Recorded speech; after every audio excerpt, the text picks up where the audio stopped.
La légende de la montagne aux prières. Aujourd'hui, bouxiéroises et bouxiérois, laissez-moi vous conter une tradition orale qui va vous transporter dans le duché de Lorraine. Nous sommes au XVe siècle, et plus précisément certains jours où la brume se formait en un endroit très précis qui dominait la vallée de la Meurthe.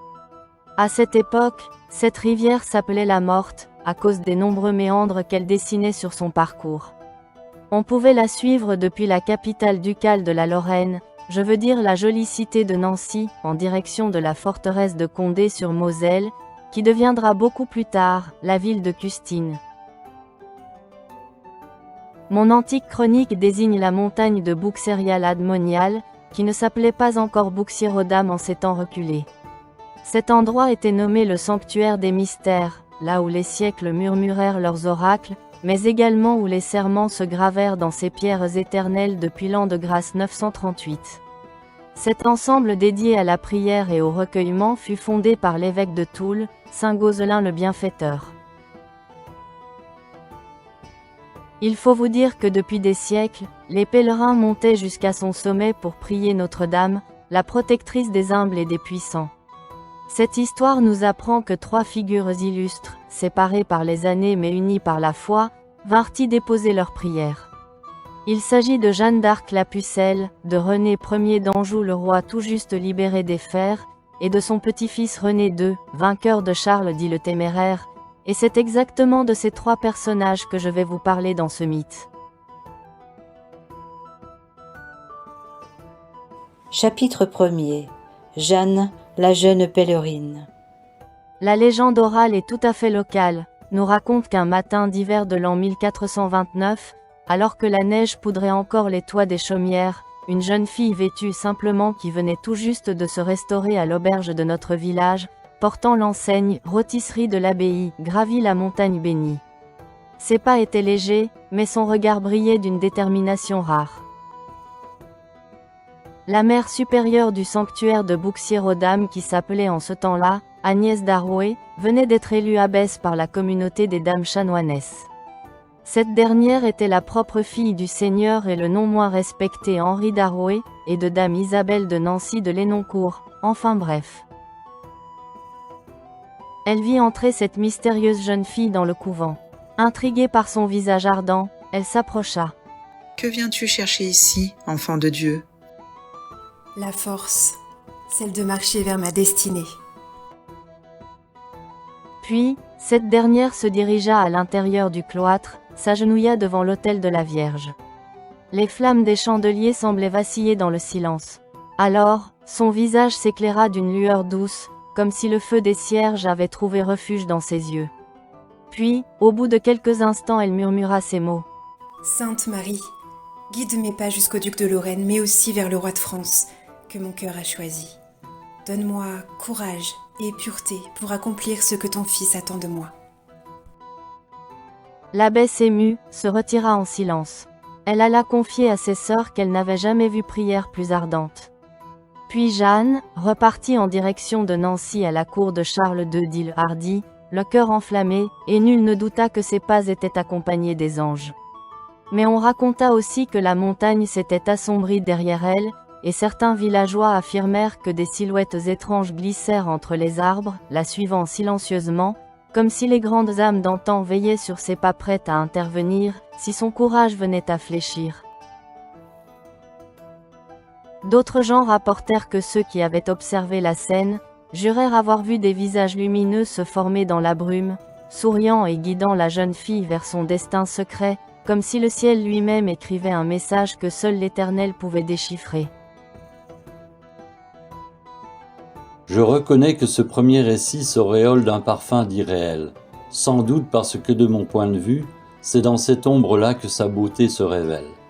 Pourtant, bouxiéroises et bouxiérois, au-delà de cette évocation surnaturelle, je me demande encore aujourd'hui, et si un tel épisode s'était réellement déroulé un jour dans notre humble bourg? Je veux dire la simple présence de la pucelle dans notre cité. Des gens de bonne foi n'ont-ils pas laissé derrière eux les traces de sa venue dans notre village? Mais Retenez que, malgré tous ces mystères enfouis, aucun historien ne conteste aujourd'hui dans l'histoire de France l'authenticité concernant la suite de la chevauchée fantastique de la pucelle d'Orléans, dont les pas ont traversé tout le royaume de notre beau pays de France, laissant dans leur sillage une traînée de lumière et d'ombre que le temps lui-même ne parvient pas à dissiper. Chapitre 2. René Ier, le roi brisé. Quelque temps plus tard, la même montagne vit gravir un autre pèlerin. Ce n'était pas une bergère, mais un roi, René d'Anjou dit le bon roi René. Longtemps captif de Philippe le Bon, après une bataille importante perdue près de la ville de Neufchâteau dans les Vosges, il avait retrouvé sa liberté, mais ses traits portaient encore les marques de la souffrance. À quelques mètres de lui, marchait son épouse Isabelle de Lorraine, et sa belle-mère la duchesse Marguerite du Palatinat, toutes deux les pieds nus, venues prier Notre-Dame pour la paix et la descendance de leur maison. Il y avait également une autre présence, celle de ses compagnons fidèles, mais lui avançait seul devant tout ce monde, le regard baissé, comme s'il portait un fardeau invisible. Arrivé dans l'église de l'abbaye des Dames Chanoinesses, il tomba à genoux devant l'autel. Ses larmes coulèrent sans retenue.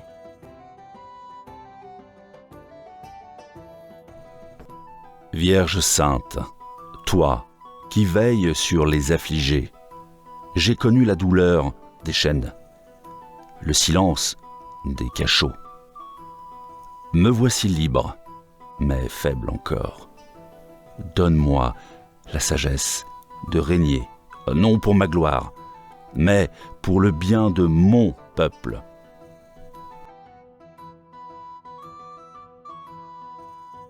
Ses compagnons, frappés par le respect, restèrent en retrait. Le silence du lieu saint semblait répondre à son cri intérieur. On jura qu'à cet instant, une colombe blanche entra par une fenêtre et se posa sur la poutre maîtresse, comme signe de consolation. Le bon roi René se releva, le cœur apaisé, mais tout le cloître semblait vibrer d'une présence invisible. Soudain, la colombe blanche se mit à tourbillonner autour de lui, traçant dans l'air un sillage de lumière argentée. Derrière elle, des reflets mouvants apparurent dans une nuée qui commençait à envahir le cœur de l'église abbatiale, telles des silhouettes de rois et de saints disparus depuis bien longtemps, de véritables symboles anciens comme si le temps lui-même s'était incliné devant sa prière. Certains habitants de notre belle commune dirent que le vent transporta alors un murmure venu d'au-delà des siècles. Celui qui porte la douleur des hommes sera guidé par les forces du ciel. Depuis ce jour, ceux qui passèrent sur la montagne sacrée affirmèrent percevoir dans le souffle du vent et la danse des ombres l'écho de cette protection invisible et le destin secret que seule la Providence connaît. Cet épisode de ce bon roi René d'Anjou est un peu tourné à ma manière du côté étrange. Mais sachez, Bouxiéroises et Bouxiérois, qu'il n'en demeure pas moins que ce personnage est réellement venu un jour dans notre belle commune historique. Un épisode de sa vie qui est d'ailleurs répertorié et classé dans les archives nationales de France. Chapitre 3. René II, le duc guerrier. On raconta encore qu'en l'an 1496, sous le règne de René II, vainqueur en bataille mais humble en foi, la grâce revint encore à Bouxières-aux-Dames. En effet, ce duc de Lorraine vint au sanctuaire accompagné de son épouse, Philippa de Gueldre, douce et pieuse entre toutes, portant dans ses bras leur fils préféré Claude, qui n'était pourtant pas l'aîné de cette famille noble, né le 20 octobre 1496 au château de Condé-sur-Moselle, alors âgé de quelques jours à ce moment précis. L'abbesse Alix de Pfaffenhofen les accueillit à la porte du cloître, lampe à la main, et leur dit d'une voix qui semblait venir d'ailleurs. Ici, la lumière ne s'éteint jamais. Croyez, et le ciel répondra. Et dit-on, en entrant dans l'église abbatiale, les flammes des cierges se penchèrent d'elles-mêmes vers le chœur, comme si la Vierge Marie avait incliné le front pour écouter leurs vœux. La mère supérieure du couvent les invita à déposer l'enfant sur l'autel et à confier leur lignée à Notre-Dame. René II s'inclina profondément, et dans le souffle que seuls les anges durent entendre, il confia son fils au ciel. Quant à Philippa, elle murmura ces quelques mots. Sainte Marie, je veux que cet enfant porte le sceau des 2 royaumes, celui des hommes et celui des cieux, afin que sa foi engendre la lumière et que le sang des justes ne s'éteigne jamais. Alors, la nef vibra d'une clarté étrange, les vitraux semblèrent s'embraser, les cierges se mirent à frémir, et l'abbesse tomba à genoux, jurant qu'une lumière en forme d'aile descendait du haut de la voûte. C'était Marie vêtue d'étoiles, qui était apparue soudainement pour se pencher sur le petit duc Claude, afin de bénir la maison ducale. En signe de gratitude, René II fit porter aux dames chanoinesses un cierge d'une merveille inouïe, 108 livres de cire, ornés des armes et devises de la duchesse Philippa. L'abbesse bénit cette offrande, disant que tant que ce feu brûlerait, le ciel se souviendrait des ducs de Lorraine. Depuis ce jour, les villageois racontèrent qu'une lueur veilla encore pendant longtemps dans les pierres du vieux sanctuaire, et que certains soirs, quand le vent soufflait en provenance de la Meurthe, on pouvait distinguer entre les branches des grands arbres, érigés sur les versants de notre montagne sacrée, la silhouette fantomatique d'un chevalier chevauchant vers la capitale ducale, guidé par la lueur des âmes vagabondes. Malgré l'aspect mystérieux de ce chapitre, sachez, Bouxiéroises et Bouxiérois, que ce duc est également venu nous visiter à Bouxières-aux-Dames avec son épouse, comme en atteste un corpus d'archives et de chroniques lorraines, une personnalité qui fut, je le rappelle ici dans sa généalogie, le fils de Ferry II de Vaudémont et de Yolande d'Anjou. Chapitre 4. L'écho des prières. Ainsi, sur cette montagne sacrée de Bouxières-aux-Dames, une humble bergère, un roi et un duc tous deux couronnés, déposèrent un jour leur cœur entre les mains de la Vierge Marie. Ces 3 personnages, malgré leurs différences, avaient trouvé dans le sanctuaire la même lumière, l'espérance. Par contre, dans les temps qui suivirent, les anciens de notre village allèrent plus loin dans ce qu'il s'était vraiment passé à cette époque, et avaient encore raconté que certains soirs de vent, si l'on tendait bien l'oreille près de l'abbaye des dames chanoinesses sur la grande cour, on pouvait entendre 3 voix qui s'unissaient en prière, celle claire et fervente d'une jeune fille, et celle grave et émue d'un roi et d'un duc. Et la montagne demeura non pas comme le souvenir des puissants, mais comme le refuge de tous ceux qui cherchèrent force et réconfort, sous le regard de Marie. Bien sûr que de siècle en siècle, la légende s'est transmise. Il est vrai qu'à Bouxières-aux-Dames on ne prie jamais seul, car l'écho des prières et des grandes âmes veille toujours. Et si l'on en croit cette histoire, notre sainte montagne fut témoin de 3 étincelles divines, en quête, l'une, humble pucelle qui allait sauver tout le royaume de France, les autres, 2 têtes couronnées mais tourmentées, qui cherchaient des réponses. Dieu dans sa providence, a voulu que ce lieu de Lorraine soit comme une réserve de force et d'espoir, pour les élus de son dessein. Épilogue.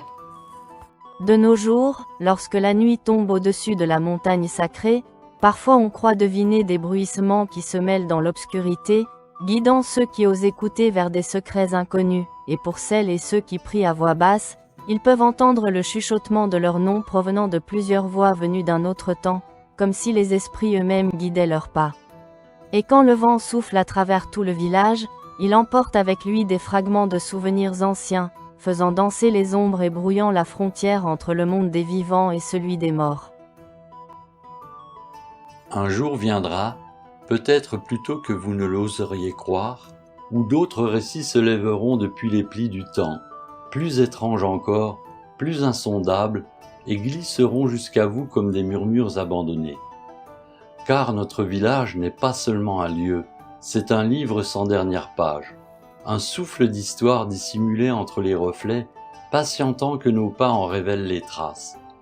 Écoutez, restez attentifs au moindre frémissement, gardez votre cœur ouvert comme une porte entrebâillée, et laissez votre imagination sur ses gardes. Ce que vous venez d'entendre n'est qu'un seuil, une lumière vacillante, précédant d'autres secrets. Et lorsque le moment sera venu, je reviendrai vers vous. Alors peut-être l'une de ces ombres acceptera de se laisser raconter. J'espère que cette évocation vous a tenu en haleine tout au long de ces quelques chapitres et que vous pourrez un jour la raconter à vos enfants ou à vos petits-enfants, afin qu'elle perdure dans le temps. Mais sachez, Bouxiéroises et Bouxiérois, que dans notre belle commune, tout au long de son existence millénaire, de nombreuses autres personnalités sont venues s'incliner devant Notre-Dame, la Sainte Vierge Marie, afin d'obtenir ses bénédictions.